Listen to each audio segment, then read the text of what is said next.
So, I have a question. Are you a judge? You don't have any jurisdiction over me. I would argue you don't have any jurisdiction, okay? No, I'm Anthony Mathis, the living man, here in special appearance for Anthony Winston Mathis, also acting in my proper capacity of the trustee of the trust. If the plaintiff cannot come to court, then this shall be dismissed. That's failure. Or I you may object. I walk a will not be cash paying check or any fine. charge into the I will not be 44th paying District any fine. Court. Please don't interrupt the courts. This Zoom court hearing is absolutely one for the books. The defendant is in court for running a red light, and since the officer who issued the ticket actually showed up to testify, it should have been a straightforward case. Basically, a slam dunk under traffic laws, but instead, we get this wild ride. The guy pulls out every bizarre sovereign citizen argument in the book, and it's honestly hard not to laugh at how absurd it all gets. Let me know what you think of this courtroom chaos in the comments. And if you enjoy this kind of content, don't forget to like and subscribe. Let's dive in. You are Anthony Winston Mathis?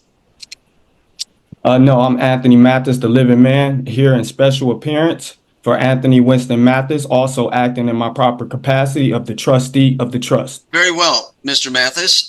Today's the date and time for your informal hearing. The citation before the court, Mr. Mathis, indicates that on May the 24th of this year at approximately 9 p.m., you are operating a 2024 Ford Edge, black in color, on 11 Mile Road, near Washington, in the city of Royal Oak. And at that place and time, you committed the civil infraction of impeding traffic. Impeding traffic, sir, is considered a lesser included offense within nearly any moving violation. And Officer Moran indicates in his detailed note that your vehicle was on East 11 Mile Road at Washington and disobeyed the traffic signal. The officer had a green arrow and therefore driver had a red light. Mr. Mathis, you have three options and three options only, sir, in the protection of your own rights. You may, sir, admit responsibility in this matter. The court will attach the scheduled fine and that will close the case. Or, Mr. Mathis, you may admit responsibility with an explanation that you believe mitigates these circumstances, or you have every right to deny responsibility and the court will swear the parties and will take testimony. What would you like the court to do for you today? Well, I have a few questions, if you don't mind. The court does mind. You need to make a plea. I am required by law. No, I don't plead to anybody. I only plead to the Most High. Who are you? I am Magistrate William Urick, P43273. I am a sworn judicial officer of this district. We are here for your informal hearing that you requested. This court is required by law, procedure, and court rule to take a plea. The motorist requesting this informal hearing, that being you, must make such a plea. You may admit responsibility in this matter. I don't plead to anybody but God. You may admit with an explanation, or you may deny responsibility, and the court will swear the parties and will take proofs. What would you have the court do for you today? I don't plead to anybody. Very well. Officer Moran and Mr. Mathis, please raise your right hands. I do have a question. Do you solemnly swear the testimony you shall give before this court shall be the truth, so help you God? I do. Thank you very much. Please proceed. Before we get into the officer's testimony, I've got to say, this judge is quickly becoming one of my favorites to watch. He's all business, no nonsense, and the way he calmly shuts down the sovereign citizen's rambling is pure gold. Honestly, it's the best way to handle someone like this. Arguing only fuels the delusion, but this judge just sidesteps it with cool confidence. Chef's kiss. But what do you guys think of the judge so far? Drop your thoughts in the comments. Now, let's get back to the hearing. Magistrate, on May 24, 2024, at approximately 9 p.m., I, Officer Moran, was in the area of East 11 Mile in Washington when I observed 2024 Ford Edge, black in color, with Michigan plate Edward John Lincoln 6501. I was at the light at East 11 in Washington when I had the green arrow to turn. That vehicle then proceeded through the light. As I looked up at the traffic light, that light was red for that driver. With respect to your selection of citation, you elected to simply issue a ticket for impeding traffic. Is that correct? I did, Magistrate, at that time. That's based on your discretion, your training, and your experience. It is. Thank you. You obviously have the right to rebuttal if you choose to use it, Officer Moran. Mr. Mathis, it is now your turn. What would you like the court to know, sir? So, I have a question. Are you a judge? Mr. Mathis, the court has already indicated it is a sworn judicial officer. It is exercising its jurisdiction lawfully over you. So questioning the court's authority. You don't have any jurisdiction over me. I would argue you don't have any jurisdiction, okay? If Mr. Mathis, the officer has already testified as to the facts of the case. It is now your turn to testify. You can tell the court anything you wish the court to know, focusing solely on the events of the date in question. What would you like to tell the court? The plaintiff is the city of Royal Oak. Please bring the city of Royal Oak. Where's the city of Royal Oak? The defendant actually claims the judge has no jurisdiction over him, which begs the question, if that's what he truly believes, why did he even bother showing up?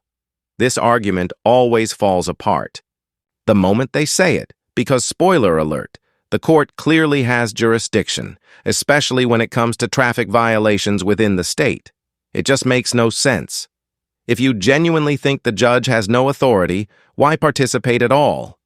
The sovereign citizen movement is getting completely out of hand. I keep seeing more of these cases pop up every day, and I honestly can't figure out if this guy is just clueless or deliberately playing dumb. It's genuinely hard to tell at this point. Let me know what you think. Is it an act? Or is he really that lost? Either way, let's get back to the hearing. The officer is representing the city of Royal Oak, sir. Where's the city of Royal Oak? Are you asking where it is geographically, or are you asking where it is in right terms now of who's present on behalf of the city of Royal Oak? Where is the city of Royal Oak? Please bring the Court doesn't understand your question. Are you asking where it is on a map, or where is the officer? No, I know exactly where it is on the geographic location, but where are they right now?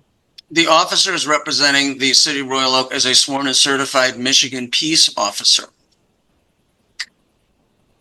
So what else would you like to tell the court, Mr. Mathis? And please, again, the court suggests that you focus on the events of the date in question. Okay. Well, could you please bring forth the injured party? Was anybody injured? This is not a tort case, Mr. Mathis. It is a case written Well, under the vehicle code of the city of Royal Oak as it is adopted. As I was traveling, the officer turned on the lights. No one was injured. So please bring forth the injured party. Based on the Constitution, the Sixth Amendment right, I have a right to face my accuser. If the plaintiff cannot come to court, then this shall be dismissed. That's Clip 4 under Michigan law, traffic violations, like running a red light, are classified as offenses against public safety, not individual people. So no, you don't need someone to have been injured for the case to be valid. The state acts as the plaintiff in these situations because actions like blowing through a red light put everyone on the road at risk. And that's more than enough to land you in court. Honestly, I have no idea where this guy got his legal theories from. Maybe a deep dive into Google or some conspiracy forum. But yeah, let's get back to it. Mr. Mathis, is there anything else you wish the court to know? Please bring forth the injured party. If you can't bring forth the injured party, then this needs to be dismissed now. Mr. Mathis, is there anything else you wish the court to know? You guys can't bring anyone forward as far as the injured party. No one was injured. You guys. Mr. Mathis, I will ask you one more time. The officer is representing the city of Royal Oak. This is not a case alleging physical harm or breach of contract. Why are you trying to charge me? This is a civil case Why are you trying under to the Motor charge Vehicle me? Code as it was decriminalized in 1979.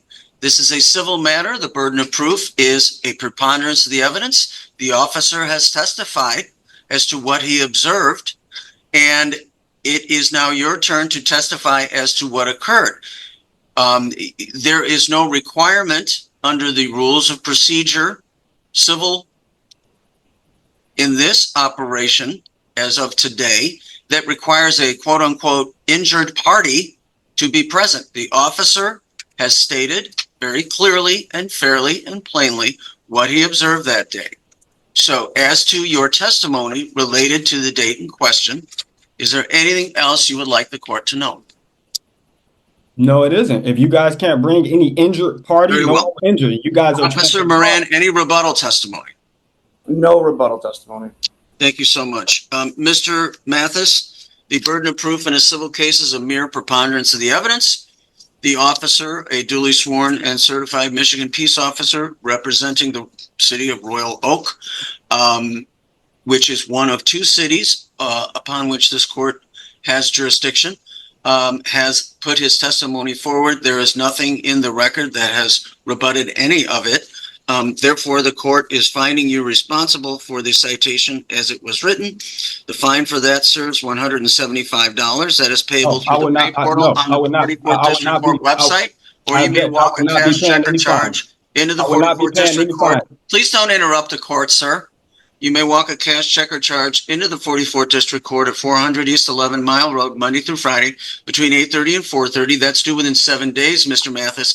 If you take exception to the court's ruling, you may post a bond in the amount of $175 within 7 days, and the matter will be placed upon the formal hearing docket of the chief judge of the district, and at that time, the city of Royal Oak would be represented by a city prosecutor. Clip 5, do you guys think the $175 fine was fair for this sovereign citizen? Personally, I think it was a solid lesson. The judge didn't entertain his nonsense for a second, just straight facts and the law. I really respect that. In Michigan, traffic violations like running a red light are civil infractions, not criminal offenses. Fines like this are meant to promote public safety. This guy's arguments might fly in his fantasy courtroom, but in the real world, they don't stand a chance against actual state law. And again, huge props to the judge for staying calm and professional, even while the defendant was clearly trying to derail the whole process. That said, I kind of wish the judge had held him in contempt. The level of rudeness and disruption was off the charts, and contempt charges exist exactly for behavior like that. It definitely would have been satisfying to see some extra consequences, just for his attitude. So what do you guys think?